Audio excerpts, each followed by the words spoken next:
What's cracking with you people?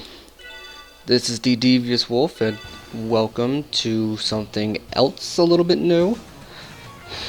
As you can kind of see, I am playing the original Dead or Alive. Now, I'm going to make this plain. What we're doing today is something I like to call Showcase Sunday. And in Showcase Sunday, what I hope to do is show off games that either interest me or games I have never played before. I'm not going to play the whole game, obviously. I'm just going to show off a part of it. And as you can see, today's game is going to be the original Dead or Alive. Now, as some of you probably know already, I'm a pretty big Dead or Alive fan. Been that way for a while.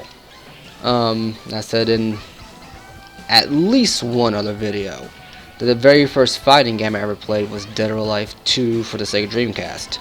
More specifically, a demo disc of Dead or Alive 2 that had Sonic Adventure on it, another game. I can't remember what the heck it was. Now, what we're playing is the ultimate version of Dead or Alive, and that comes in a bundle that comes with Dead or Alive 1 and Dead or Alive 2. Dead or Alive 1 was originally released as an arcade cabinet back in 1998. And that's about it. It was pretty much one of the premier 3D games out there next to Tekken. Yeah, it came out after Tekken because I believe Dead or Alive was made as direct competition to Tekken. I think it came out after Tekken 2, I want to say. And it was out along with games like Killer Instinct, and there's at least one other 3D fighter game that was out at the time. I don't think it was Street Fighter. No, Street Fighter. Even nowadays, Street Fighter really isn't a 3D fighting game. It's still 2D. I think 2.5 is probably a better way to describe it. But what made Dead or Alive unique was that there was a counter system to it. And how that would work is that if you could read your opponent's combos right, you could counter at a specific moment in time, and what's the word I'm looking for here? You can counter at a specific moment in time and end up canceling out the combo if you knew what you were doing. Now, I won't say it's like you can perfectly cancel the combos. You can get combo locked and they can finish out their combo, that kind of thing. But if you're able to read when that combo lock is, you can counter before the combo lock really gets going. As you can see, this game was actually the return of Ryu Hayabusa. I don't even know how I got that one in there. Ryu Hayabusa, who was a NES franchise of Ninja Gaiden. I think they had 3 Ninja Gaiden games on the NES, and they were renowned for being difficult. And then he kind of just disappeared after a while. And I guess to show off that they were going to do a 3 Ninja Gaiden game, they put him in here. They either put him in here to show off, they either announced they were going to do a 3D Ninja Gaiden game, or to just kind of see if people even remembered who the guy was. At any rate, the main point I'm getting into is that I've never played the original Dead or Alive.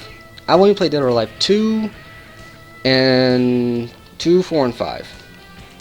So this is a little bit difficult for me, since it moves much slower than those games. I don't even plan on going for very long with this, just for the sheer fact that it's a fighting game. No one's gonna sit here and watch me do a fighting game for 20 freaking minutes. But it is interesting because what I'm gaining from this is that the combat system is still relatively the same, because I'm doing some combos that I remember doing from later games. Obviously not all of them are there, because this is an old arcade cabinet back when 64-bit was just getting just well, yeah, 64-bit. Back when 64-bit was just getting its motion.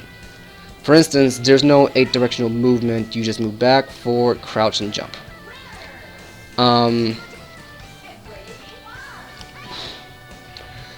And because of that, I'm having to adjust to the fact that I can't just sidestep out of the combos. I either have to block by moving back on the D-pad or analog stick, because that's how you blocked back in the day. I believe that's still how you block to this day. And that's about it. That's why I get my butt kicked repeatedly by this guy. If I lose one more time, I'm probably just gonna call it with this one. But the main thing I want to get at is that I've never played the original one, and it's really interesting to kind of see where it starts off from. I was able to get the Dead or Alive Ultimate Collection, which was just Dead or Alive 1 and 2, specifically the final releases of them, because they did release Dead or Alive 1 and 2 on PlayStation 2.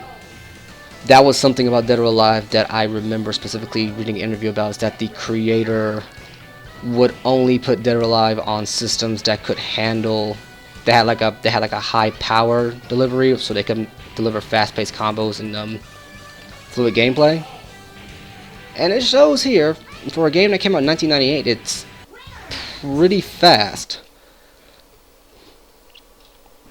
But you can definitely feel the difference between later iterations of this game and now. And I am trying my dangest to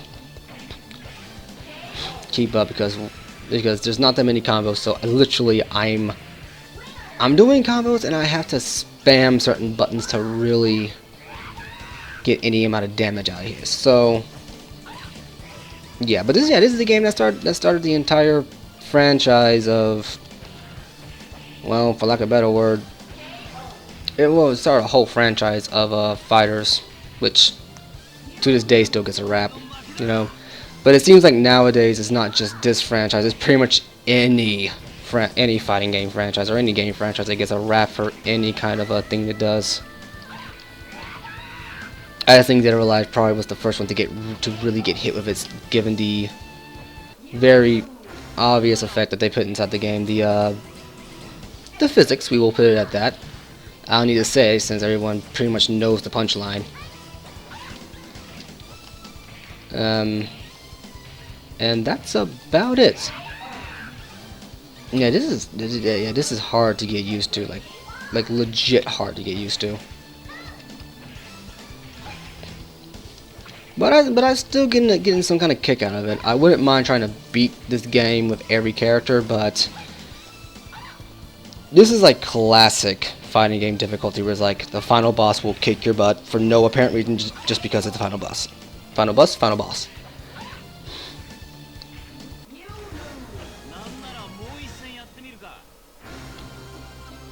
Whew, man, this is honestly really difficult, and I have no idea why I decided to pick this up today and try to do this, but what are you going to do?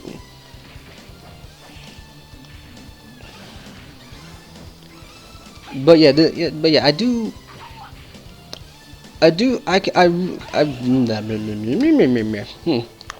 words, they are just not coming to me today.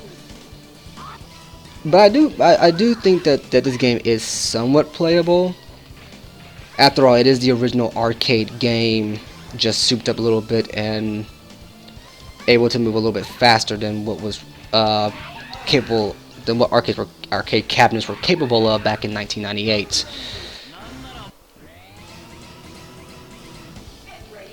And beyond that, nothing else to say. As you see in the top, in the top right corner there, you can plug in a controller, just hit start and keep going. That's why you see the continue button, the continue option down there. That's for when back in the day you used to go to arcade cabinets, you put in quarters, and depending on how many quarters you put in was whether or not you get a continue or not.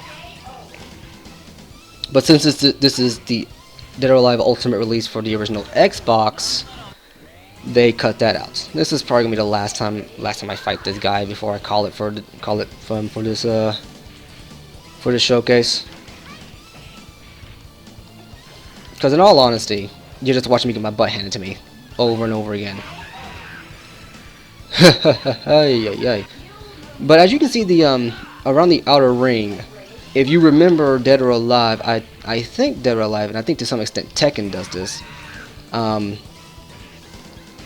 As you move around the ring, you will get damaged if you get knocked into the danger zones on the side. Well, they expanded that. Yeah, I'm done. Yep, I'm done here. But yeah, they expanded that in later Dead or Alive games, where it's just you would knock them over an edge and then you go into another part of the level, so the fight just kept moving, which I liked. But at any rate, I've been the Devious Wolf. This has been the first episode of the Sunday Showcase. This has been Dead or Alive Ultimate, and I hope you enjoy what you see. Take care.